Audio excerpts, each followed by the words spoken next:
आज आम बनैबा कखारू गोटे मजेदार रेसिपी। कखारू तो बहुत हेल्दी परिबा समय जानते किंतु प्रायतः कहीं खाइबापी पसंद करती हेल्ले आज मुझे तैयारी करी फ्रेंड्स बहुत ही भल लगे समस्ते भी खाइबे। मुझे अध किलो कखारू नहीं जाइए कखारू माने कखारू ताजा पूरा होता भल लगे खाइबा ताजा बोले केमती जानवे ना कखारू उपर टिके नख कि छुरी लगे सफ्ट हो माने दबिज माने जानवे आमर कखारूटा पूरा सफ्ट अच्छी पूरा फ्रेश अच्छी।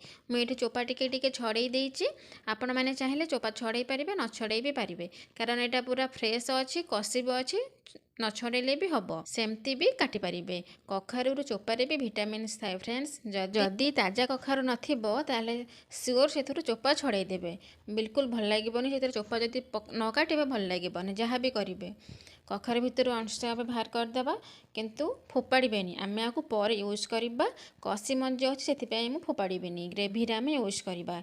एवं मु कखारू को काटिदबा बेसी मोटा करवानी पतला करवानी बेसी मोटा कले कौन हम ना खाइबा भल लगे बेसी पतला करे एकदम सीझीज पूरा जाऊ जाऊ हो सबको काटिदेली ये भिडियो देखिपे यहीपरि सेप्रे मुझे काटिदेची। एबे आम गोटे बड़ जगह नहीं कि कखारू से देकी पानी देदबा।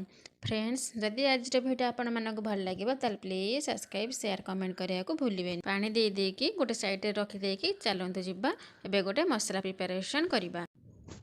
एबे गोटे छोट बाउल नहीं जीवे बाउल रे गोटे चम्मच Kashmiri red chilli powder just colour आसापी गोटे चम्मच किचन किंग मसाला गोटे चम्मच धनिया पाउडर गोटे चम्मच जीरा पाउडर आउ लास्ट टिके हूँ आमचूर पाउडर देवे खटा खटा लगे आउ हाफ चम्मच हल्दी गोटे चम्मच लुण देदेकी हेंगू ये देवे जदि आमर जदि कखारुआ रेसिपी 2 गुणा बढ़ीज जदि हेंगू ना स्किप करें तापर अल्प अल्प पानी देकी माने मसलाटा को आम घोलटा तैयारी करदे रेडी हो गला आमर मसला।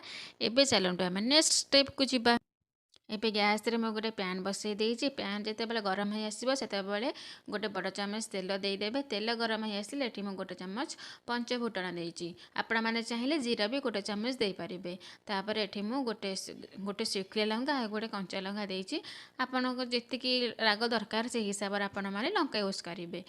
खाली टिके एपट सेपट करी भाजी देकी तापर हम जो मसला तैयारी करके रखिथिले से मसला को आमे देई दबा।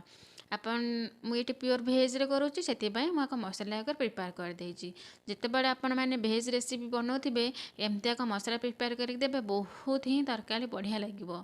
आउ जदि आपण मैंने चाहिए पियाज भी पकई पारे आपको टिके भल कषिदबा टाटिया जो मसला लगी टे धोईकी मु पानी देदेली तापर आपको टिके कषिदबा घोड़े घोड़े गैस फ्लेम लोरे करी आपण खाली आपको कषिबे कषि हो आसो टे फुटी हो आसो ताको तापर आम जो कखारू मंजी जो रखी थे ताकू एबे आमे देईदबा। आपण मैंने चाहिए ताको ग्राइंडर पेस्ट करके दे पारिबे मुझे पेस्ट करूनी कारण कषिले से होती मु पेस्ट कर सारा 5-10 मिनट फुटिया छाड़देवे तापर फुटी आसला तापर आमे देईदबा कखारू कखारू को देला बेले गैस फ्लेम लोरे करेंगे आउ घोड़े देवे घोड़े के 5-10 मिनट कषिबा को छाड़देवे जितेबाला टिके तेल अंश बाहर पलि आसो तार आमर कखारू पूरा रेडी हो गला।